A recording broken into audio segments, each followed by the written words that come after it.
ముఖ్యమంత్రి గారు నిన్న మాట్లాడుతూ మరి హిందూ దేవుళ్లను అవమానం చేసే విధంగా మాట్లాడారు. కాంగ్రెస్ పార్టీ హిందూ దేవుళ్లను అవమానం చేయడము ఒక కార్యాచరణ ప్రణాళికగా పెట్టుకున్నట్టు కనిపిస్తుంది. హిందువులకు సంబంధించినటువంటి దేవుళ్లను అవహేళన చేస్తూ తెలంగాణ ముఖ్యమంత్రి రేవంత్ రెడ్డి అహంకారపూరితంగా మాట్లాడినటువంటి మాటలను నేను తీవ్రంగా ఖండిస్తా ఉన్నాను. ఇటీవల జూబ్లీహిల్స్ ఎన్నికల్లో కూడా అదే విధంగా మాట్లాడేటువంటి ప్రయత్నం చేయడం జరిగింది.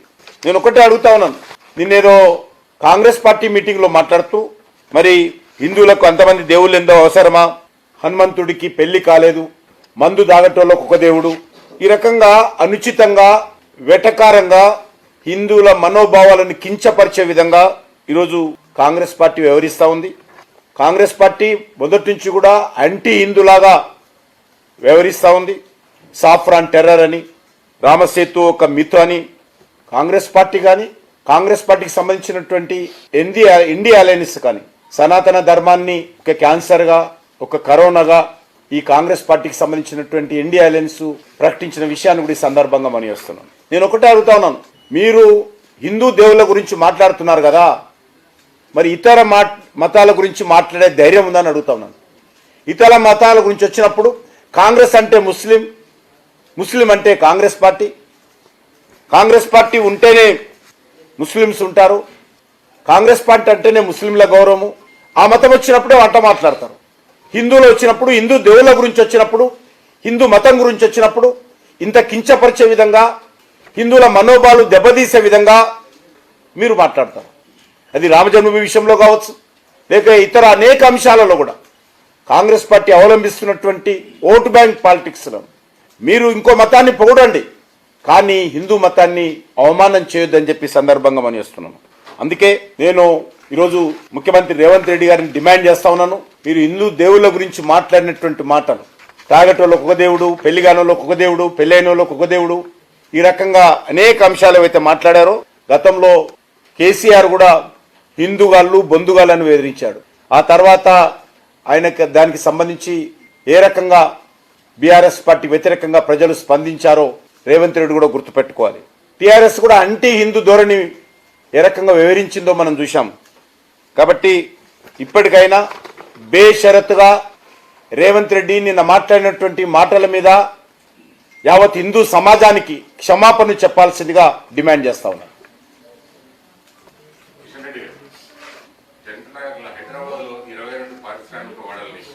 నగరానికి దూరంగా తరలించడం వల్ల హైదరాబాద్ వాసులకి కాలుష్య కారకం నుంచి వాళ్ళని తగ్గించేటువంటి అవకాశం ఉంది. ఆ ప్రయత్నం ప్రభుత్వం చేసినప్పుడు దాన్ని తప్పుపట్టడం ఎంతవరకు కరెక్ట్? ఒకటి. రెండోది, మీరు ఇన్సైడర్ ట్రేడింగ్ అన్నారు.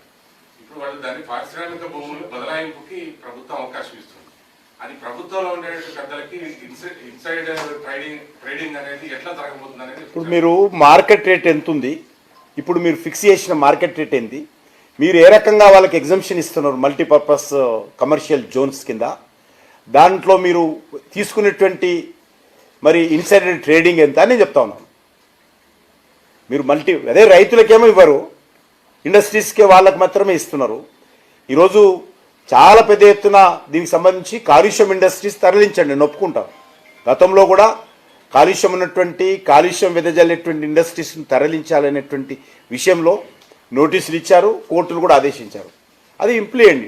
మామూలుగా కాలుష్యం సంబంధంలో ఇండస్ట్రీ జోన్స్ అన్నీ కూడా ఈరోజు మొత్తం తీసేయించి మరి కమర్షియల్ జోన్స్గా మనము దాన్ని ప్రకటించి ఈరోజు అనేక రకాలుగా మీరు బిల్డింగ్లు కడతామంటే మరి ఇది మంచిది కాదనే విషయాన్ని ఈ సందర్భంగా మనం చేస్తున్నాం.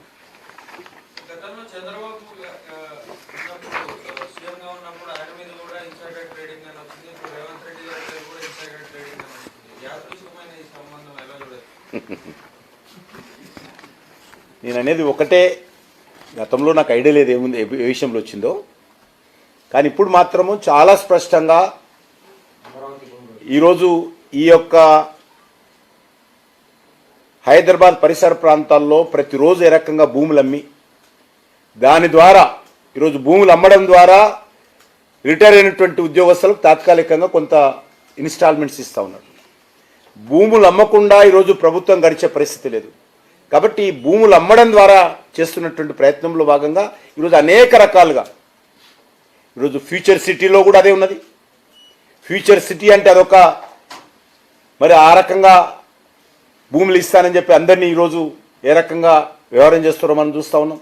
ఈరోజు ప్రతిరోజు కోకాపేటలో కావచ్చు, మణికొండలు కావచ్చు, మరి భూములు ఆక్షన్ చేస్తూ ఉన్నారు.